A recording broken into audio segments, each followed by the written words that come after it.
So I wanted to make a video. I haven't made videos in a long time, and I don't know. I thought I would just kind of brainstorm because it was just kind of on my mind. It may make a difference.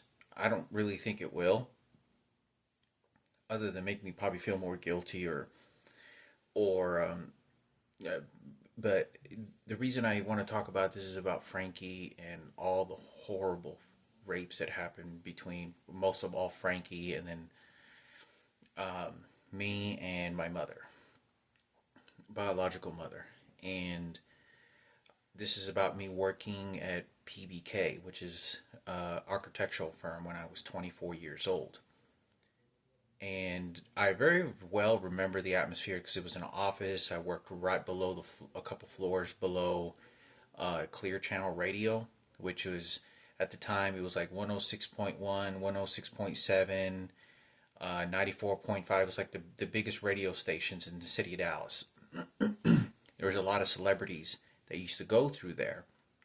Hulk Hogan passed by through there. Will Smith, Russell Simmons, the Jonas Brothers.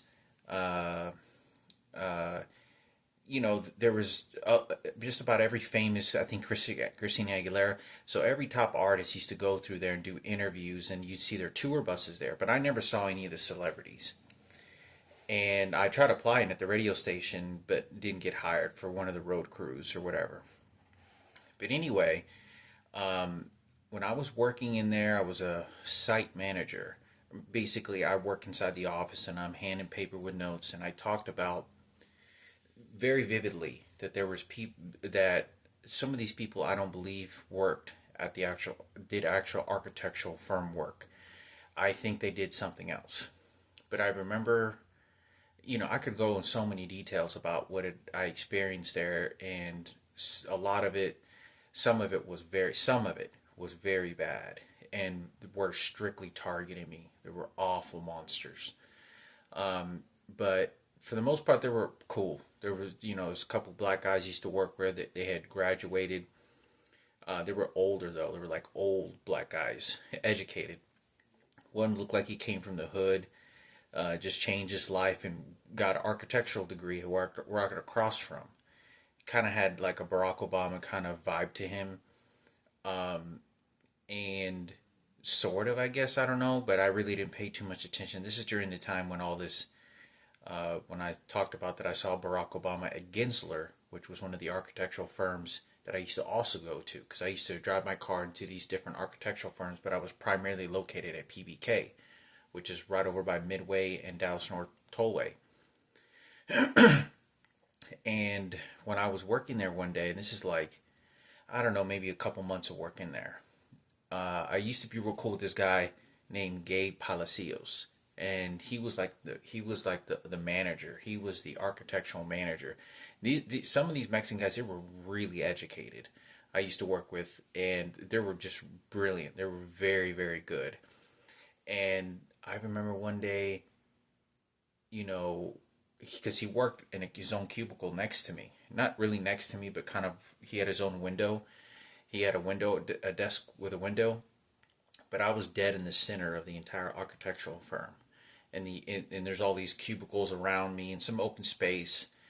And I recall Gabe Palacios walking over to me, sort of, but he was talking to the guy, this black guy, this old black guy, and this Felipe, which is a Mexican guy, and he was like really educated. They graduated from UT Southwest, North Texas. They got some, really educated Mexican people there. And he just kind of stood like this, and he wasn't directing it at me, but he said to the group of guys there, he goes, "Yeah, there's 10 of them." And I recall him then going back to his desk, and at some point he told me, and he didn't even make eye contact, he just told me, he goes, "Good job, Hector." And he was like, sort of disappointed in something, very, very disappointed about something that had happened. And this is when I talk about the rapes that had happened to Frankie. Now, this is what I want to talk about.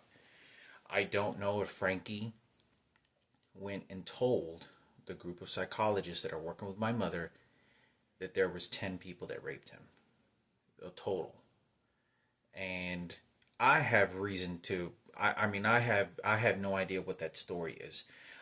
So there could have been a group of psychologists that sat down with my mother and Frankie and said, "Oh, how many people officially did this to you?" And Frankie gave that number. And I remember he just kind of looked, he goes, "Yeah, there's 10 of them." And he looked, he sat back down and he really just stuck to himself. I really didn't have these huge conversations with him. It was very quick, small talk. He usually just focused on his job. And um, I recall the next day, the guy that I was talked to was more frequently this black guy. Um, he sat down, he was walking, and he sat down like at the desk where I was at, and he specifically he goes, "How you going, Hector?" And he goes like this, and he never did this sort of body language, and this body language kind of represents like someone being anally raped. And it could have been in the reference to Frankie, because you have to understand that when I worked there, there was a woman by the name of Sarah, and she was, I'm telling you, you don't understand that the transgenders that work there and the people, because it's still racist in the gay community, which I didn't know until later in life.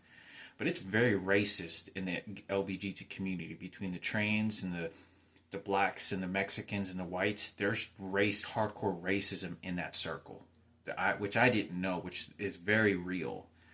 Um, and I recall that there was so much attention and so much agitation to what had happened to Frankie, to how Sarah was involved in with my mother, me going to the hospital, because you have to understand there was at that time there was no reason for ever for me to believe or knew what Sarah and Kenneth and all this family did. If anything, there was no reason to. So what anybody else assumed, they immediately assumed and persecuted me for it, even if they didn't know the full fucking story. They wanted to persecute me and make sure that they were going to come out on top, even if I hadn't done anything. But I recall that it was really bad, and I knew that I was being taken advantage of. Now I know 100,000%, a billion percent. There were just, I'm young, tender, fragile. I want to rape his ass and mentally and everything in any way that they can. There was next to no protection. But I think it's important for me to talk about, because I was thinking of that. I was like, I don't know if Frankie talked to a psychologist or whoever was involved, because he was the older kid, the older son, that when my mother got ran over by a forklift, or when he was in the Navy, that they ended up contacting him with a professional psychologist or whoever it might have been, and said, "How many people touch you?" Which I don't even know could have happened, but it could have. I don't think so, but it could have. I don't know. Um, Other than that, I wanted to make a video. It was just, because I think of my mother, and, I'm really kind of forgiven even the people that have done this to me a long time ago. But it doesn't cease to exist to people that still taunt me about the situation and take it for themselves. But I can't do anything about it. President Barack Obama is showing up at Gensler, and there was a security guard officer, but not an off police officer, but it's some kind of security guard, that when I walked in there, this police officer this security guard was letting me know that there was someone in there I was about to see that was very important. And when I walked in there is when I saw him, and he was having his shoes all polished, and he was sitting on this, those fancy sort of leather chairs where some guy was, fixing him up or whatever, his shoes, and there was a couple of people walk up and down in this big open area. Kind of like where you see Abraham Lincoln, at the Washington, D.C., kind of like that. And he, without a doubt, and I talked about this several times, I mean, there was no, like, I'm your friend or anything like that. It was kind of looked at me, in my opinion, it looked at me like he was like a threat. like I was a potential threat, and I wasn't, you know, and sort of then I remember his body language and his sort of kind of gazed and was thinking something about whatever was going on, which I remember thinking and talking to myself even when I went to the office. I was like, why is that guy so pissed off or whatever, you know, because I had just gotten out of the hospital. The way I saw life was, you know, you're very blessed and lucky to be wearing a suit, being able to go to work and do these things. You know how many people die? And so that was kind of my mentality at the time. I was making $7.50 an hour, I think it was, or $7.25. I think they started off me at $7.25.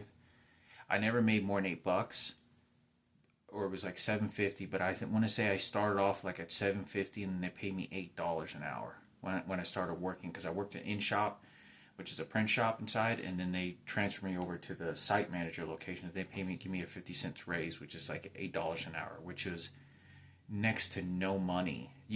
My electricity was getting cut off at the time. I'd go home, there'd be no electricity and shit in my apartment.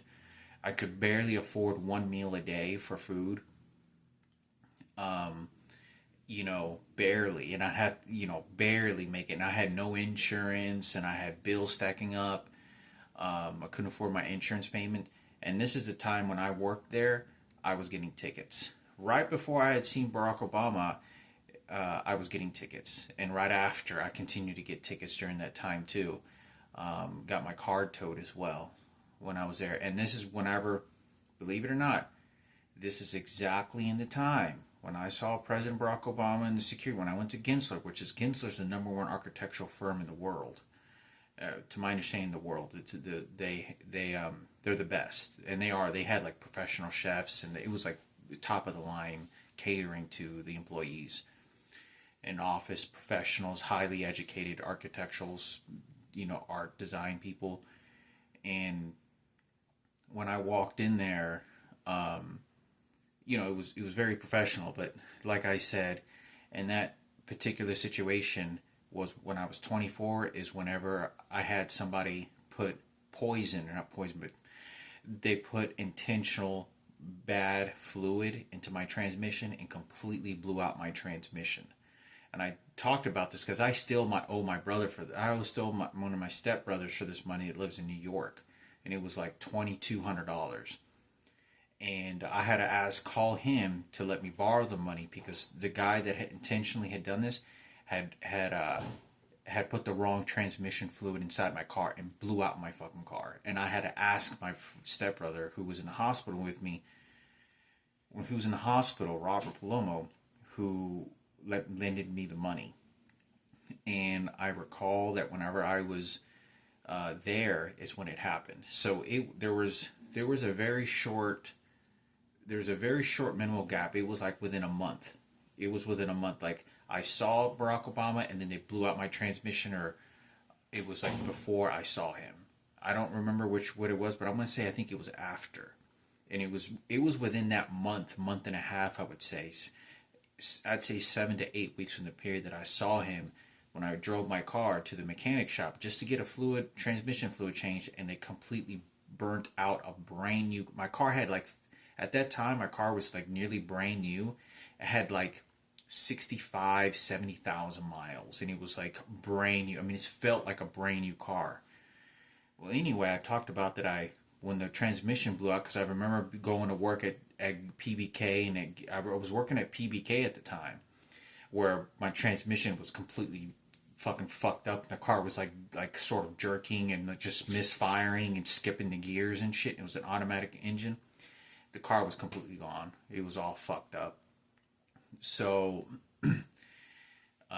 yeah, they totaled it. So when I took my car to the transmission place, the mechanic told me, and he said that they put the wrong transmission fluid inside the car. And he said he intentionally did that. He goes, they put the wrong fluid inside your transmission fluid, and he says that's why it burnt all out, because it's a brand new car. And so I got scared and didn't want to take my car to the mechanic place when they blew out my transmission. And it was literally right off the bat $2,200. And I talked about this, that who it was and all the situation that happened, but they did it on purpose. Anyway, I thought I'd make a video on that. I really don't know what to make of that circumstances other than what happened. But Frankie was, I don't know if Frankie could have told a group of psychologists how many people in the details, but I don't think it could be possible because I don't know still the whereabouts of my biological mother, her mental state, and all the other details that, but for the most part, I've forgiven everything, especially now since I'm older and I'm decaying. It's too late. I'm old now. So for whatever it is, they took everything. I let go of everything. There's nothing that can be. President Barack Obama showing up to my work site and all this is happening. There's nothing that I can do.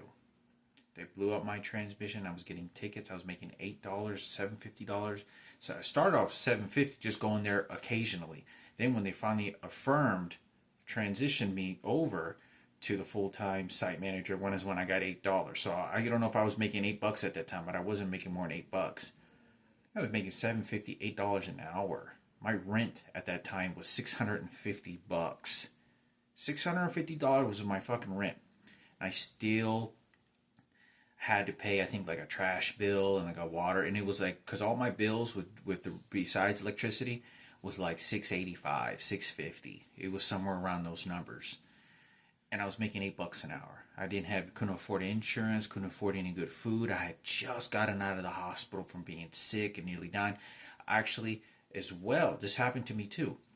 This is around the time that I think also when I got shingles on the side of my leg, and I ended up getting permanent nerve damage on the side of my inner thigh leg, and I was in the hospital for like, I'm not kidding, the doctor told me that this is the worst shingles the doctor has ever seen in their life.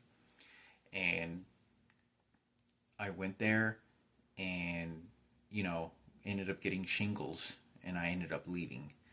I stayed at the hospital for like 4 days or some shit, 3 or 4 days. It was crazy. I couldn't believe I stayed, but I was in the hospital for like 3 or 4 days because they didn't know. They said that was the worst shingles they had ever seen before. And anyway, it healed, but still got permanent nerve damage from it. And anyway, but I've forgiven the situation. I don't know what else to say, because they steal and they take whatever they want. The President of the United States and Barack Obama showing up right there, and that's the first black... No. There's no power, no choice. What he says is what goes. What his people say is what goes. What orders he's given to his people to do to me, and no one, and the corrupted police there's nothing that I can do. He's an attorney. He was I don't know what kind of attorney, if he was a defensive attorney, but he was a lawyer.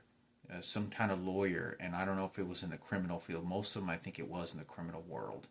So, I don't know. I don't have any power, and I don't have any say. They take and steal, and they make up things and whatever they want. They just take. I can't say anything about that. What I do know is, I hope the best, for whatever happened. I don't know if Frankie went into details many years ago, just because it was important for my mother and whoever maybe bought her a house or a car or whatever. Maybe my mother shot herself with a gun. I don't know what the fuck. I just know she got ran over by a forklift. I don't know what the details are, but somebody took over. I have my own assumptions, but if the president is showing up to a work site, I can't say anything. There's no hope. The police department doesn't want to. I have no hope. And if everything they want to make up in line say is what goes, I have no choice. I do as they order, like a slave.